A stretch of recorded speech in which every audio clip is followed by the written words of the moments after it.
Welcome to Driven by Janelle, the podcast where passion meets power and women take the lead on two wheels. What drives you to ride? Today on Driven by Janelle, we're honored to sit down with Debi Peer, a proud Army veteran, devoted mother of 3 daughters, and passionate motorcycle rider. After 10 years of military service and raising her family as a single parent, Debi found her way to riding in 2020, just as her youngest was graduating. What began as a new hobby quickly became a life-changing passion. From logging nearly 30,000 miles on her first bike to tackling scorching 10-day road trips and overcoming a serious accident, Debi's story is one of grit, growth, and pure love for the road. She lives to ride, and she rides to inspire. So thanks so much, Debi, for coming. Thanks for having me. And, we're trying to, promote our women riders. And so I'm just so happy to have you on and just to connect with more women riders in the Seattle area. So, yes, there aren't very many out there that I've come across. Yeah. It's, I feel like, I didn't know this, but I guess like women at some point weren't allowed to ride. So there's a reason why there's not as many women riders as like men riders. It's like at one point we just weren't allowed to do it. So you're a rebel. So even still, some women think, oh, I'll just be a passenger. That's the guy's thing. But I grew up with brothers, so I So you saw it? think of things as guy things or girl things. Yeah, it was just things you like to do. And I think, so you love pink as much as I do. So I think it's kind of like, sometimes they're like, it's only people who don't like pink or a certain type of woman, but it's like any kind of woman, you can love pink and love motorcycling. Yes. Yeah. Shape, size, height, age. Yeah. Well, I think you have to be 18 to get a motorcycle license, but even like dirt biking or things like that. Yeah. But the love of motorcycling can strike anyone. Yes. Yeah, it doesn't matter. So either way, it's great to meet you. Thank you. So I have questions for you. Okay. So before motorcycles entered the picture, what was life like for you serving in the Army and raising 3 daughters? Well, I've been a dental assistant for 30 years. I did that in the Army as well. I was very strict. I was not nice. If you had met me 10 years ago, even before I have grandkids, you would think I was not the same person. And why? I mean, what were you strict about? I just wanted things orderly. I would discipline my children, and if they didn't have it, it was like my way or the highway. And I just wanted, routines, because that's what they do in the Army. You have a routine. Yeah. And kids have a different mindset. They just want to have fun, and I wanted things to be done when I wanted them to be done. Yeah. Well, I'll say as someone who's a big creative, but also a lawyer, I love and hate discipline, but I feel like it's structure, discipline. I mean, you can thrive in those things. Yeah. I like to think of them as it's a structure to allow things to happen. Like it's planning to allow things to happen versus just when do they, we don't even know.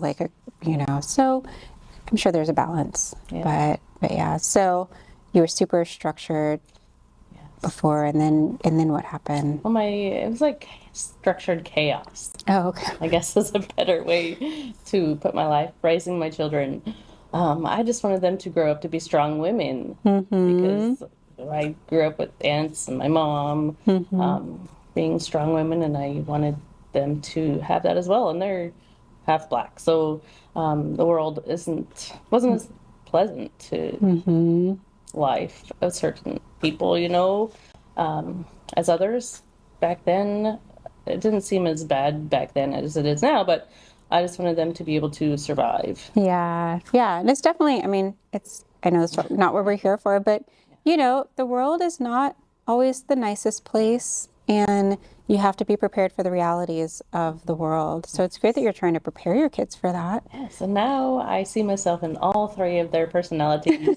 And, maybe I did too good of a job making them independent women. You're like, wait a minute. I'm like, calm down. Time out.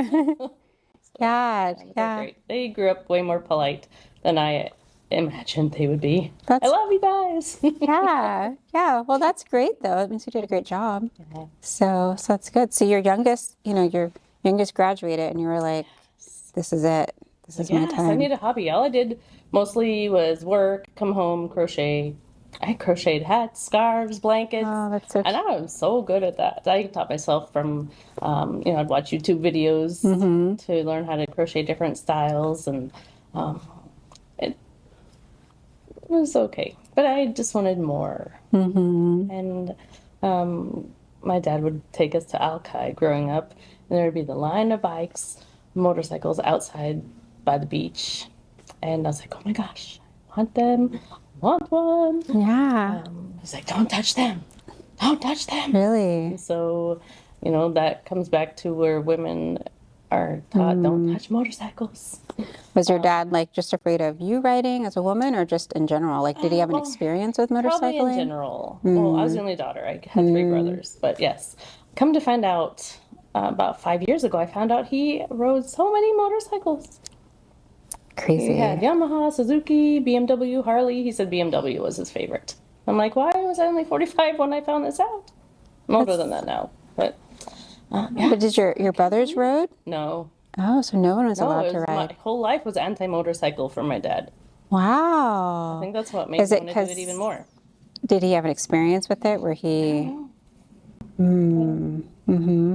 But if you rode that many, that's a lot of motorcycles to try. So I feel like he probably knew them pretty I well. think just because they're so, considered so unsafe. Yeah. Yeah. So you were like, so did you find out he rode before you got your bike or after you got it? Before. I was like, oh, well, perfect. I was like, If you did it, so I'm going to do excited. it. Yeah. Yeah. So what made you get your bike in 2020? Well, yeah, I just needed a new hobby. I was tired of crocheting. And I wanted to get out and meet people, although I don't like being in large groups many times. Me either. Although I talk a lot when I'm in large groups. But I like meeting new people, but then I don't like being in large groups. I just thought it would be fun. Just a random, Fun little hobby. just randomly, you're like, so did you just like sign up for a motorcycle course? Did you just drive by a Harley dealership and you're like, I'm just going to go get one today? Like, Well, I researched motorcycles online, and I saw this bright pink Kawasaki that was about this color, and I wanted that bike.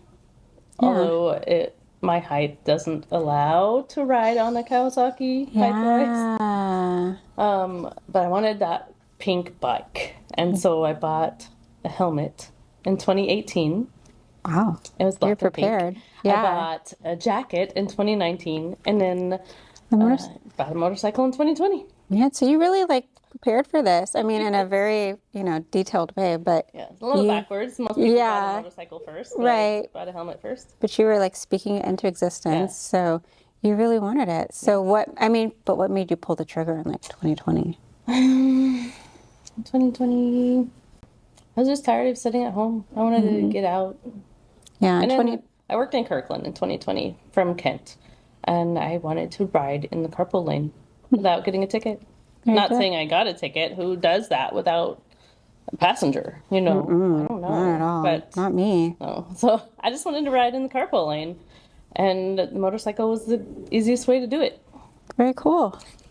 You're like, all for the carpool lane. Yes, all Thank for the you, carpool State lane. of Washington, for the Diamond Lane. Yeah. All right. So you just went, did you get the hot pink bike? Is that the No, one? it's not pink. I had a maroon bike. That's pretty close. My first bike was maroon, and it was so cute. Like, it's a Sportster 883. Okay. And I don't remember if it was low enough or we had to lower it, because I'm only 5'1". Yeah. So many things we have to shorten or lower.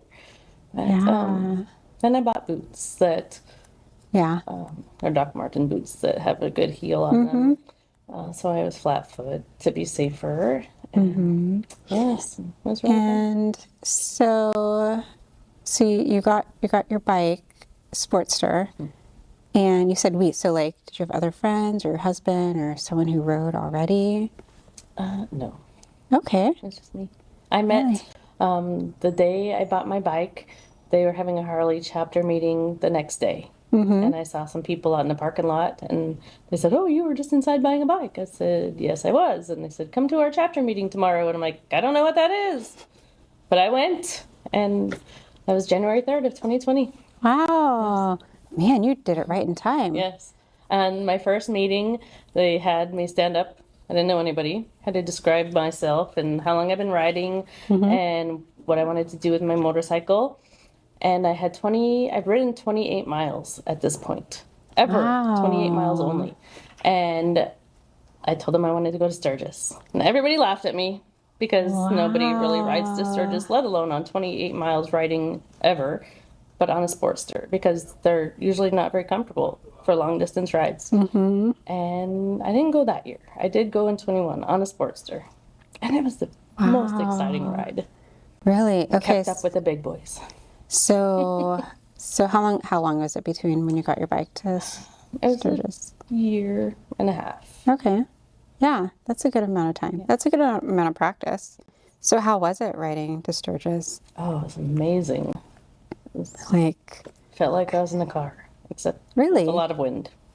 Did you have a, A windshield, yes. yeah, Yes. okay. Wyoming was the most windy state, so if we could go around Wyoming, that would have been nice.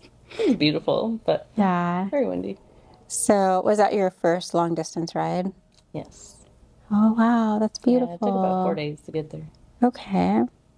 I'm a new rider, so I still haven't ridden that far whatsoever. But it sounds amazing. And how was it going to Sturgis for the first time? Gosh, it was like a kid in a candy store. Like, so many people and so many different, just a huge variety of people. Most of them dressed. Some were less dressed. Very interesting. But it was hot. It was hot. Yeah. The weather, it was great. Yeah. That's fun. And I'm still new to motorcycling, so I know when this airs, I'll be like, oh my gosh, how do you not know this? But how long was Sturgis? Sturgis is usually 2 weeks. Okay, so you're there like the whole time? We were there about a week, I think. Okay. Very cool. So yeah, I mean, you like went for it, just Yes. full speed. So, I Ready to mean, go home. yeah. But you said it was like riding. I mean, did you modify the bike like for the seat or anything? Well, the seat I had to Sturgis was called the Harley Reach seat. Not sure. I think I may have bought it from somebody or I just loved it. Okay. Yeah, because it was like riding in the car. I was like, I need that seat. Whatever seat that was, that's what I It need. was so comfortable. Oh my God. Yeah. Well, that's nice though. And even coming back? Still? Yes. Okay. Well, so do you still have that bike? No, I traded it in. Why? Why'd you do that? It gave you such. Well, the bike I have now is a Harley Softail Slim, Okay. and it's about 200 pounds bigger. And it's red, bright red. And I sat on it and I was like, oh my God, I just have to have this bike. And I love my Sportster. I would have loved to have kept it, but the Softail is just Was a it different shorter? level of goodness. Yeah. Well, mine's a soft tail, so I love soft tails, and I feel like I can do. I'm 5'4", so it's not that many more inches, but every inch, I know every inch counts. But I can be flat-footed on that with like no boots, so I like that part. Yes. But when I sat on the Softail Slim, the seat was really hard. I said, I want that seat. So they took it off a different bike and put on my bike. So Yeah, it was nice. yeah, yeah. But was that shorter than your Sportster or No. the seat height? It was a little bigger. Oh, Yeah, interesting. and so my boyfriend at the time lowered it for me, Okay. probably as low as it could go. Yeah. Well, I mean, I'm still new. I love being able to be flat-footed. I'd love to get to the point where I don't have to be flat-footed on when I'm riding a bike, but yeah. So very interesting. So you had a Sportster 883, and then now a Softail. Any other bikes that you've had, or that you? No, that's it.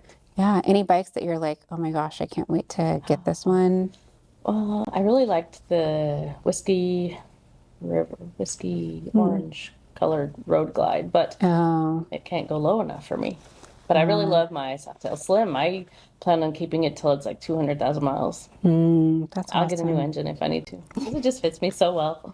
Now I Yeah. have a custom seat. Oh, super they put fancy. cute little embroidery, and Oh, when I first got it, oh my gosh, it wasn't cheap, but it was so uncomfortable. The first week I said to I think we were not married yet.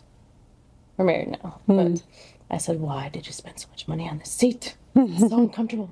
But then a week later, I was like, oh my God, this is the most comfortable seat ever. yeah, you have to break it in. Yeah. Yeah. Well, I feel like seats it's everything on the bike because if you're gonna be on it for a while, you definitely want to be comfortable. So yeah. Well, that's exciting. I'm happy for your Softail and your Sportster. So when you're learning to ride, did it come to you naturally, or how was the journey of learning to ride? And Well, I did a 2-day course for my motorcycle license. And I was the only one in my course who had never ridden a bike before. There were 3 women and 3 men. And so the director was Lee down in Auburn. I don't remember anything else from that. But he said, okay, so we're going to start off by walking the bike across. And they had bikes for us to ride, which my test bike was a Kawasaki Eliminator. And it was the cutest little bike. It kind of looked like Harley, but it was not as good as a Harley. I mean, not saying Kawasaki's aren't as good, but I'm just a Harley girl. But yeah, and I think the bikes in those courses aren't always. They've been through a lot. It was beat up so bad. And so we walked the bike across the parking lot and back about 4 times. And he said, okay, if you're comfortable with that, turn it on. And I'm like, oh, my God, this is real.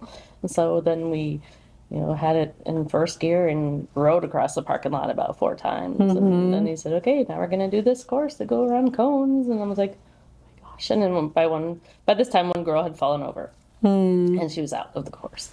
Oh, wow. If you fall over 1 or 2 times, you're out, or something like that. And or maybe this was her second time she had fallen over. And so then we started doing other courses, and we did this figure 8 course, and then we had to do like a U-turn, which I was not a fan of that one because you're supposed to turn your head all the way around. It's not easy when you've never done it before. Yeah, so you got to stretch you don't first. do that, so you had to train yourself over time. But then another time we had to get it up to second gear and then put on the brakes without squealing the tires. And they didn't say don't use your front brake. Oh my gosh! At this point, the instructors were right here where the water bottle is, and I got it up to speed, and I used my front brake. I fell over right in front of the instructors, and I was like, "Oh my God, the bike! Oh my God!" And he's like, "Well, what about you? Are you okay?" And I'm like, "Oh, I'm fine, but the bike." He's like, "Have you seen how beat up this bike is? Get up, do it again. Don't fall over this time." And by this time, the second girl had done something, like she went off course, or I don't know what happened, but she was out of the course. So there was just me, and I'm like, oh my gosh, I have to do this for women.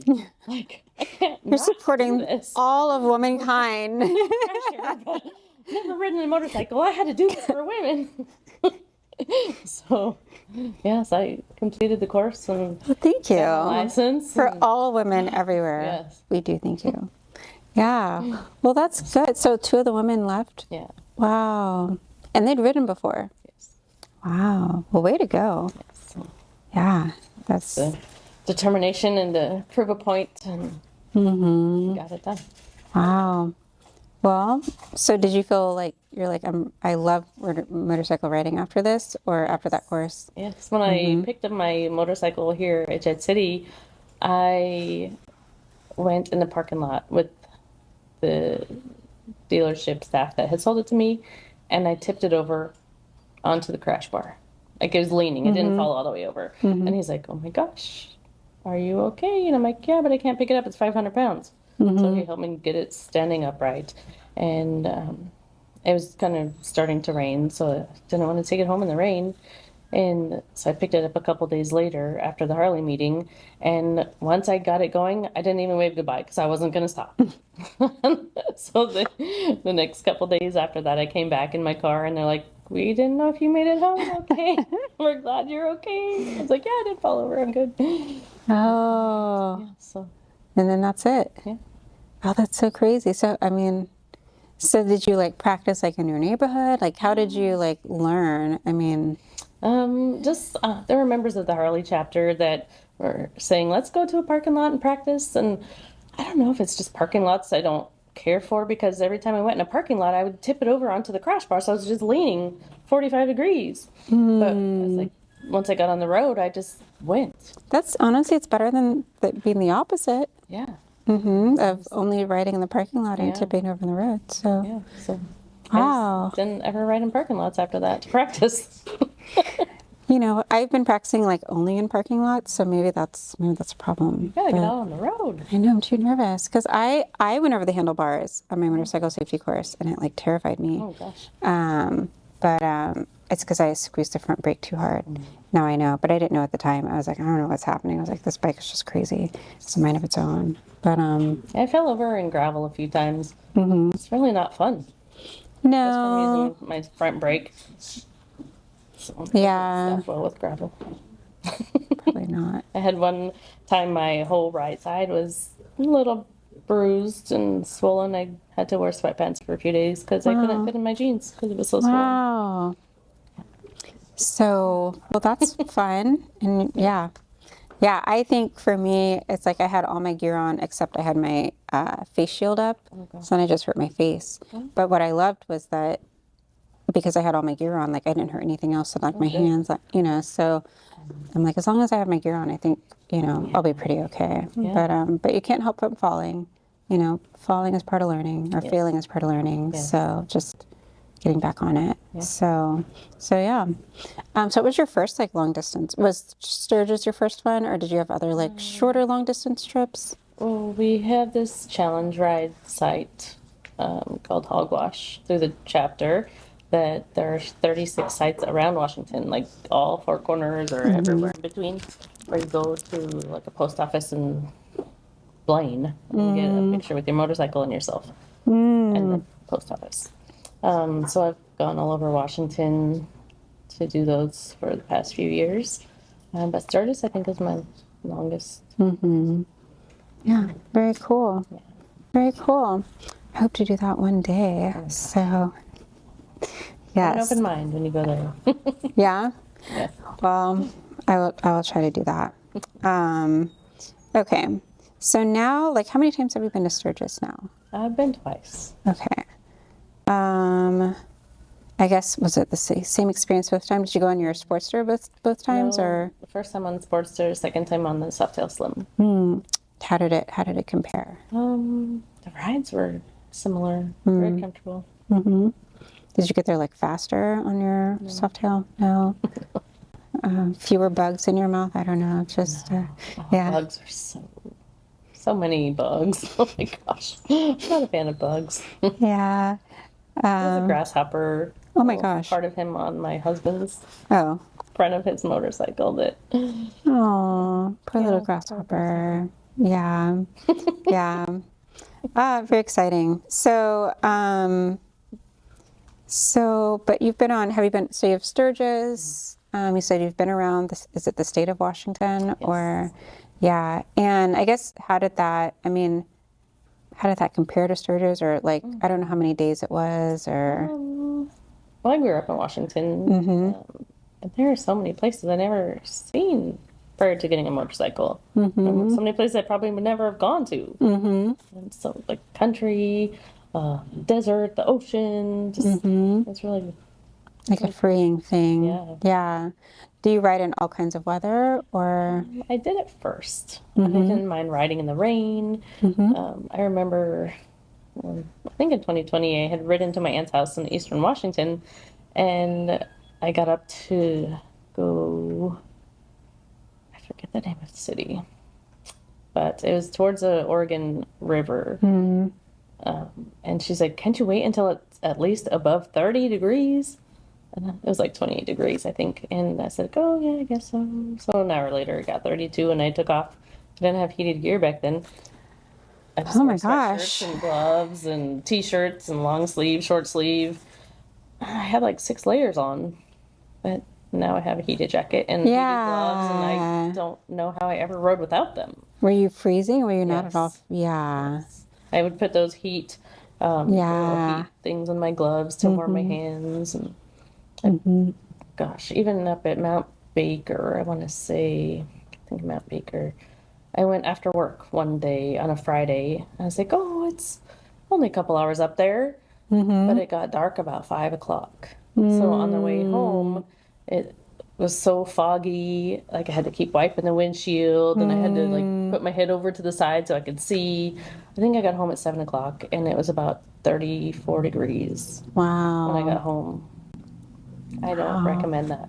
No. It was so cold. I had to take a hot shower for like, I was in there probably for at least a half an hour. Wow, just to get warmed up. Yeah. Yeah, I mean, definitely, when you're riding, you're exposed to everything. Yeah, So I just like warm weather. yeah. I feel like the summertime in Seattle is like the best, or in Washington. Yeah, it's like the best. So yeah. All right. Well, what's been your favorite ride so far that you've had? I think last summer with my husband, we rode over to his parents in Idaho and went down to Las Vegas. I met my best friend came over from California, and we stayed there a couple days. And then we rode to Death Valley, which was 113 degrees Oh my gosh. on our bikes, probably 120. And then we rode to Oregon and back home again. But it was a 10-day trip, just the two of us. We were going to go with other folks, but we kind of cut the trip in half. Yeah. It was just nice to 100 ride something together. degrees. That's a lot. Yes. Yeah. How'd you prepare for that? Oh, you can't prepare for that. I just had like a mesh jacket. Sometimes we didn't wear jackets, just a long sleeve shirt, drank lots of water, had lots of water in our bags. Stay hydrated. Yeah. Yeah, that's super important, probably in the desert in the summer. I would love to go to Death Valley in a car to actually enjoy it. Because on a motorcycle, I don't know if could say I enjoyed it. It was so hot, but they have salt flats there that I'd love to see those again. Yeah, we went to Vegas, I think in February. We went out to Valley of Fire, which was really cool too. Yeah, I love the trees and the mountains and the water in Washington, but it's also like the deserts. It's just it's different. It's I don't know. It's just really cool looking, and you can see all the history just in the layers of the mountains. So that's really cool too. So yeah. So switching gears a little bit, I always like to talk about safety or things that involve safety. So, but last year you were in an accident of some sort. Yeah. How did that impact your relationship with writing at all? Oh, well, it was a hard choice. 'Cause I normally ride my own motorcycle, but I was on my husband's. We're gonna head up to Diablo Lake because it was a challenge ride site for the East Side Harley group, and it was Saturday morning, and we didn't make it up to Diablo Lake. We ended up in the hospital. My leg got hit and his hand had damage. But I really thought I didn't ever want to ride again. I was on the verge of selling my bike. Yeah. But she's so cute. Like, she's so pretty. I just wasn't sure. So, I was like nervous driving in a car. Couldn't see myself riding in traffic.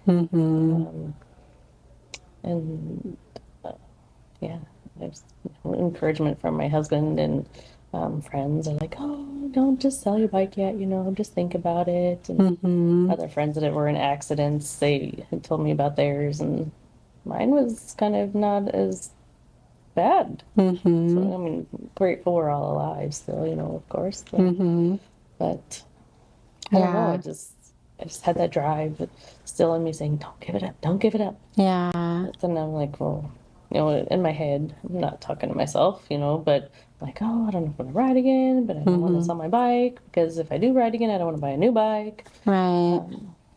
So it just, between August when our accident happened, and December, I think I rode only 100 miles. Mm-hmm. And prior to those years, I rode 29,000 miles in 23, 21,000 in 22. So I don't know, I'm just Yeah. still a little hesitant, a little more cautious. Yeah. But Yeah. every time I've been on my bike since January, I'm so glad I didn't sell it. Mm-hmm. Yeah. What has allowed you to kind of push through, I guess, the fear? I mean, anytime you get hurt with something, I feel like it always opens your eyes to the risk, or, I don't know if it makes you more alive or less. I don't know if it makes you more alive or less alive, or more fearful, or, but how did you get back, or what did you have to tell yourself to get yourself back on the bike? Well, the first time I actually got on my bike this year, I want to say it was February, and it was a sunny day, and I wanted to go buy gardening dirt at Home Depot, but I didn't want to take my car because I didn't want my car to get dirty. And so I got on my bike and I sat. Well, it took me I told my husband, I texted him and said, hey, I'm going to go riding today. That was like 9 o'clock in the morning. So I think I got on my bike, or I took the bike out of the garage about 1 o'clock in the afternoon. And it took me 15 minutes in the driveway to turn it on. And I'm like, oh my gosh, traffic's going to be bad. Like, it's going to be after work. There's going to be so much traffic. I don't want to ride in traffic. And then I started on the road towards Home Depot, and I just started bawling. I'm like, why am I doing this? Oh my gosh, what am I doing? And every time a car would come back by me, I'd like swerve a little bit. And then so I just pulled over, and I'm like, get hold of yourself. You were so silly. You know what you're doing. Like, you're still alive. You have a story to tell people. You can encourage people. Yeah. If they've been in accidents, tell them your story so you can cry together. So after that, it didn't take that long to get out of my driveway. But that first ride was I just had to get out of my own head. Yeah. Yeah. It's scary. Yes. Yeah. It's scary after that. So what does riding mean to you now compared to when you first started? Oh, riding is so freeing. Also, when I first started, my girls have no interest in riding motorcycles. So being a single parent, I had to share everything with them. And this I didn't. Yeah. So that's why I think I also liked it so much, because it was just mine. Now I get to share with other people.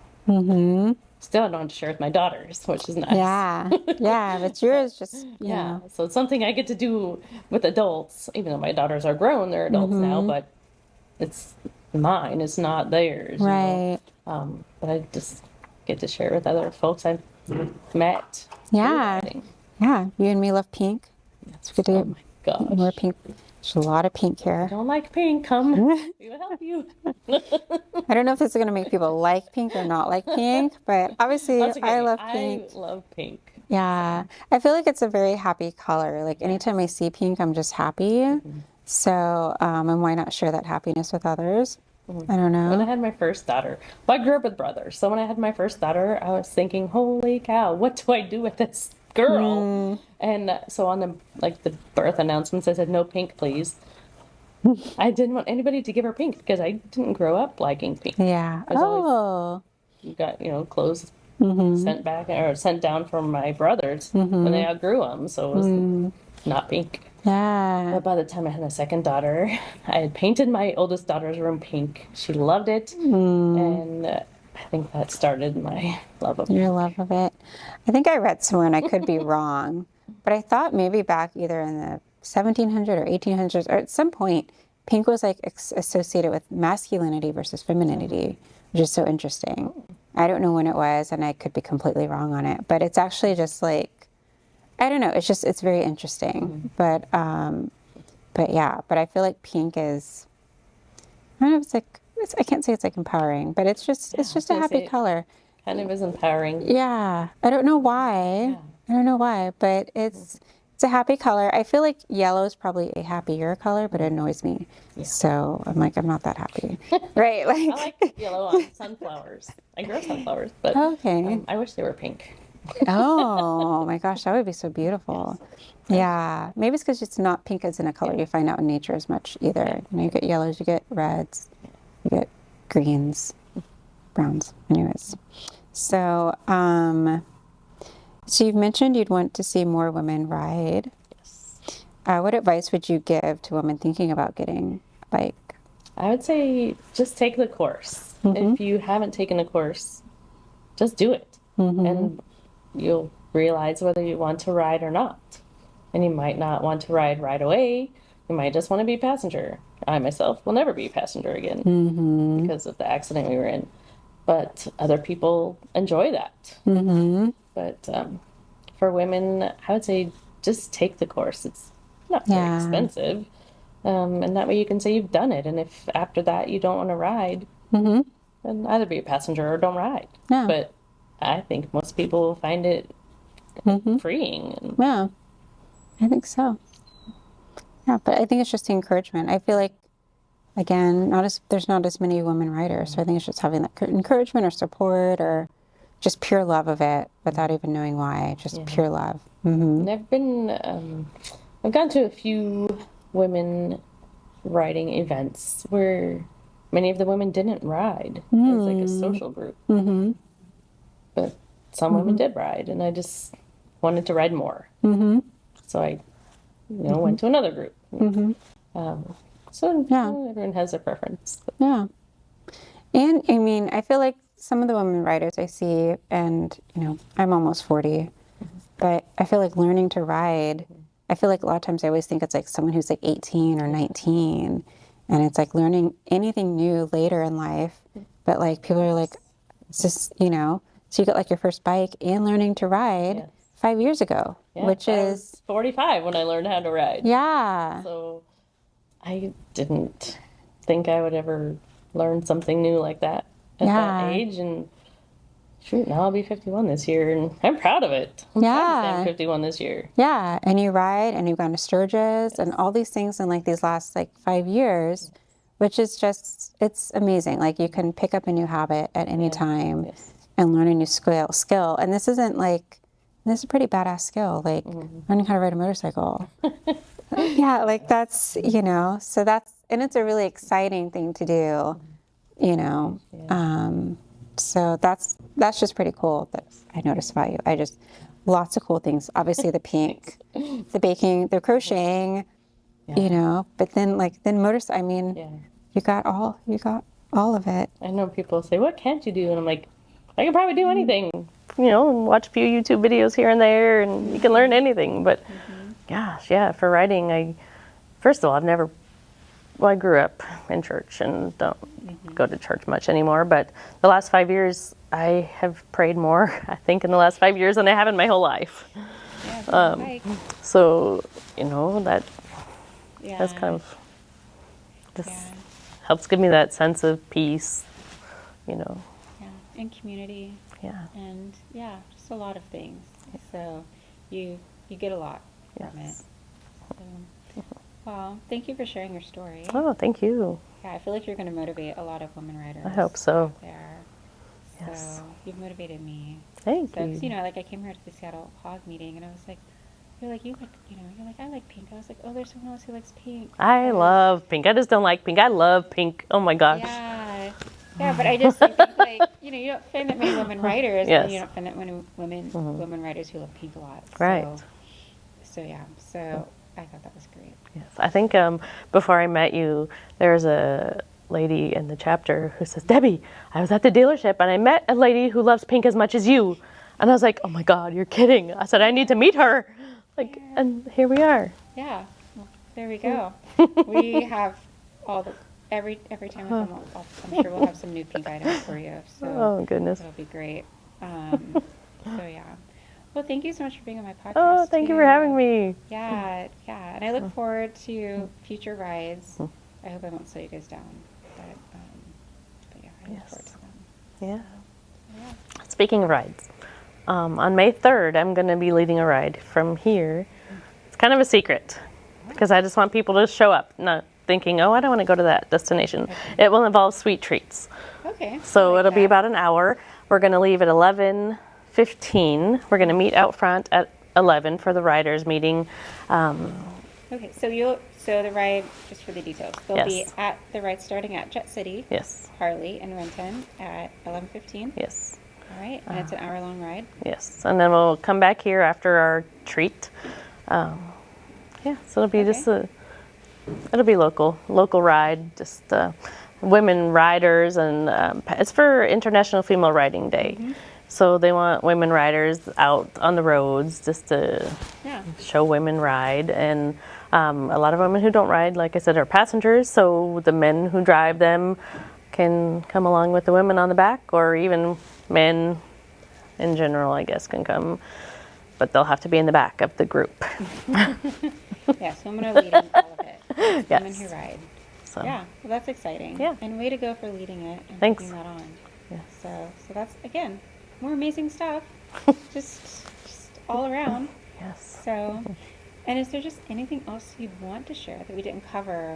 Just, or there's always more opportunities. No. You're always welcome to come to our chapter meeting for those who aren't a member, or who are thinking about riding. It's the first Saturday of every month here at Jet City, upstairs. The summer hours, I think it starts at 9. Love to have you.